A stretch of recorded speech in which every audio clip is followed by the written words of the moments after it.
Kali ini ada sebuah cerita horor dengan judul Ditemani Arwah Penari Jaipong.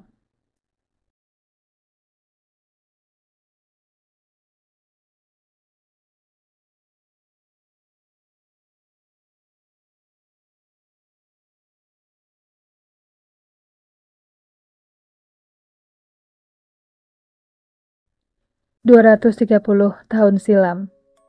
Alkisah, hiduplah seorang gadis yang berprofesi sebagai penari jaipong. Gadis itu sangat terkenal sekali pada masanya. Gadis itu memiliki wajah yang cantik jelita dan memiliki tubuh yang montok, sehingga menjadi rebutan para jawara dan juragan-juragan kaya saat itu.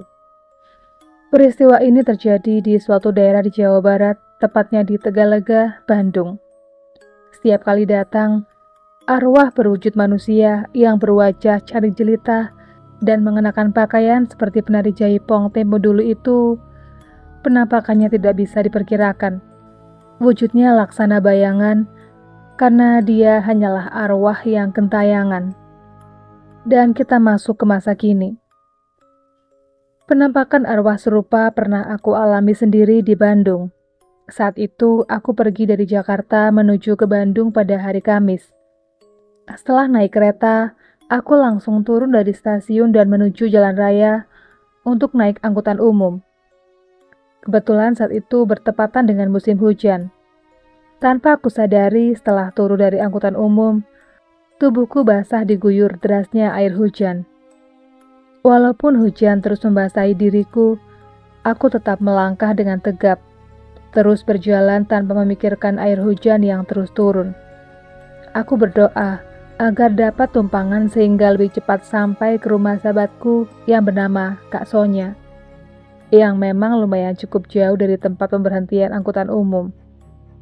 Biasanya di samping jalan banyak tukang ojek yang mangkal.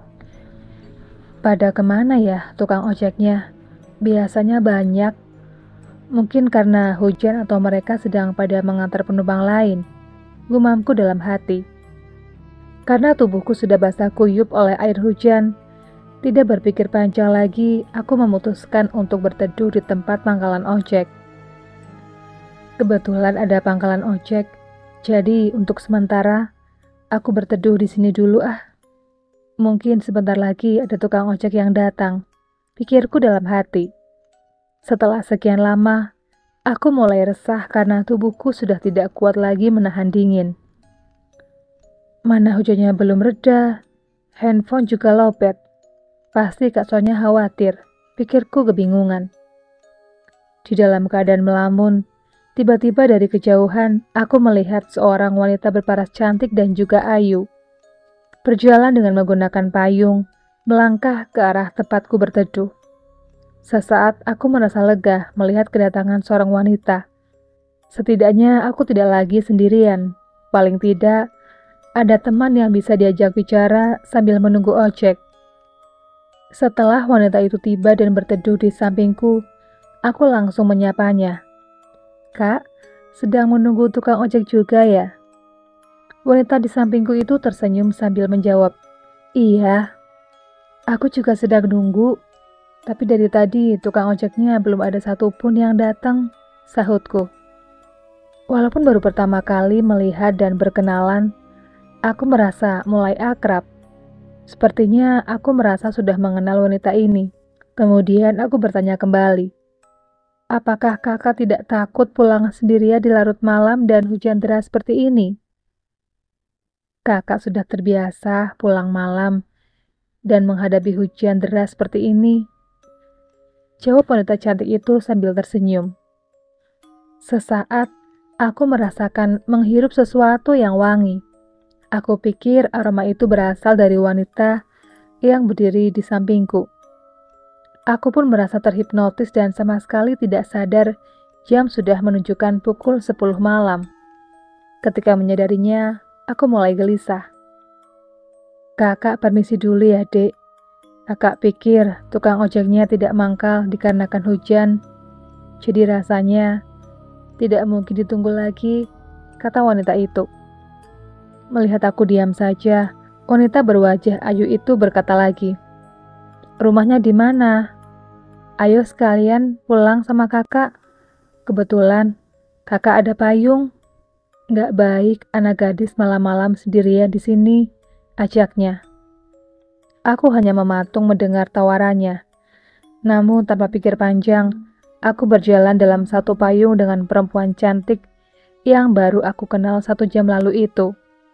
Kami pun mulai meninggalkan tempat itu.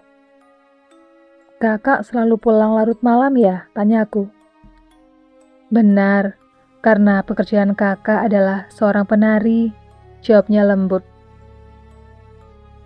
Pantas, busana yang dikenakannya seperti seorang penari, gumamku dalam hati. Tidak lama kemudian kami sampai di persimpangan jalan. Yang satunya lurus, dan jalan satunya lagi mengarah ke kanan. Aku mengambil jalan lurus, sedangkan wanita berwajah ayu itu mengambil ke arah kanan. Dek, kita berpisah sampai di sini saja ya, kata wanita itu. Belum sempat mengucapkan terima kasih, wanita yang menurutku sedikit misterius itu mempercepat langkah kakinya. Dan aku pun mengambil inisiatif yang sama, mempercepat langkah kakiku supaya lekas sampai ke rumah Kak Sonya sahabatku. Sesampainya di rumah Kak Sonya, kakak pikir kamu gak jadi datang. Kakak sampai ngecek ke stasiun. Kamu bikin kakak khawatir aja. Biasanya kamu gak pernah selarut ini kalau sampai. Kenapa gak telepon? Tanya Kak Sonya. Maaf kak, ponselku lowbat. Untung saja kakak belum tidur, jawabku. Kak Sonya hanya menggelengkan kepalanya. Ya sudah, pergilah ke kamar mandi untuk membersihkan tubuhmu, terus ganti bajumu. Habis itu kamu makan. Kakak buat soto ayam kesukaanmu. Setelah itu istirahatlah, kata Kak Sonya menasehati. Aku pun tidur sangatlah pulas dan bangun menjelang pukul 12 siang. Karena Kak Sonya membiarkanku tidur pulas. Setelah mandi dan makan siang, aku menceritakan kenapa aku sampai terlambat tiba di rumahnya.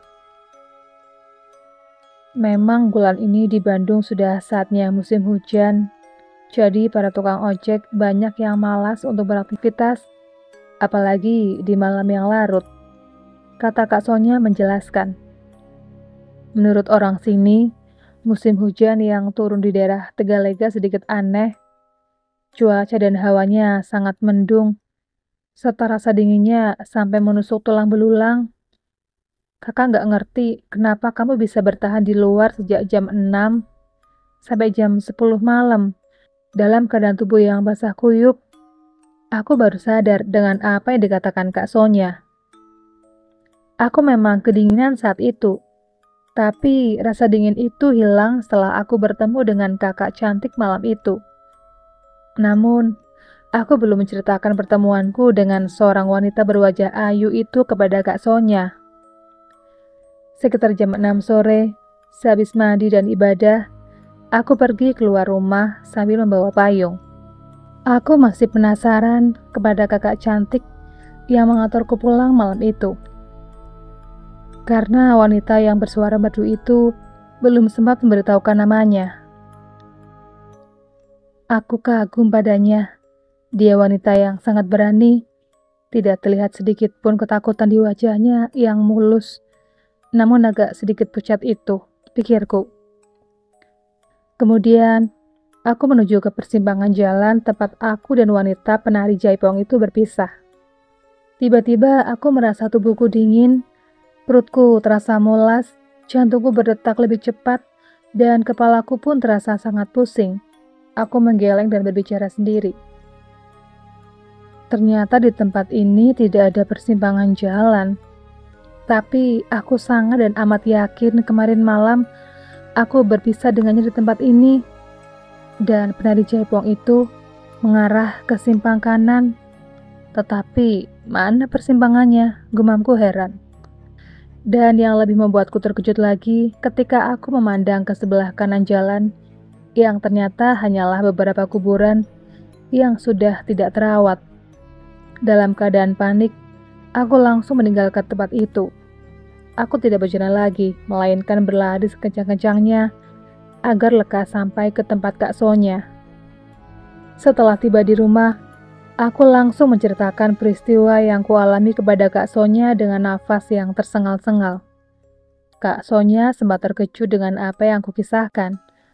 Kemudian dia mengucap rasa syukur karena aku selamat dari pengaruh roh penasaran itu. Beberapa minggu ini sudah banyak orang yang sudah menjadi korban kejahilan wanita jaipong itu, terutama para tukang ojek dan orang-orang yang suka nongkrong di sekitar situ, tutur Kak Sonya. Kak Sonya kemudian menceritakan kisah arwah gentayangan penari jaipong itu. Aku pun mendengarkan dengan serius. Konon, beberapa ratus tahun yang lalu, ada seorang penari jaipong yang sangat terkenal. Selain cantik, dia juga berwajah sangat ayu. Tubuhnya yang aduhai menjadi bahan rebutan para jawara dan juragan-juragan kaya saat itu. Sering terjadi pertumpahan darah karena hanya ingin memiliki darah cantik itu. Dan banyak orang-orang yang tewas gara-gara wanita itu. Bahkan ada seorang istri dan anak yang kehilangan ayah mereka karena membela penari jaipong itu.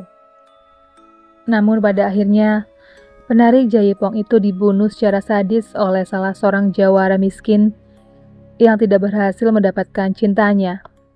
Sebelum dibunuh, penari jaipong itu diperkosa secara brutal oleh jawara miskin itu. Setelah tewas, tubuhnya dipotong-potong menjadi 17 bagian. Beberapa bagian potongan badan penari itu kemudian dikubur di berbagai tempat. Kata orang sini, kalau potongan-potongan tubuhnya bisa disatukan kembali, maka Nyi Jaipong itu akan hidup kembali, ungkap Kak Sonya. Kenapa dia sering menampakkan wujudnya di daerah Tegalega ini, Kak? Tanyaku semakin penasaran. Karena di Tegalega dulu penari Jaipong yang semalam menemanimu itu sering menari semasa hidupnya, ujar Kak Sonya. Demikianlah cerita horor tentang arwah penari jaipong. Buat kalian yang suka dengan channel ini, jangan lupa untuk menekan tombol subscribe-nya, tekan tombol loncengnya, supaya kalian tidak ketinggalan video terbaru dari channel ini. Sekian dulu video kali ini, jumpa lagi di video berikutnya.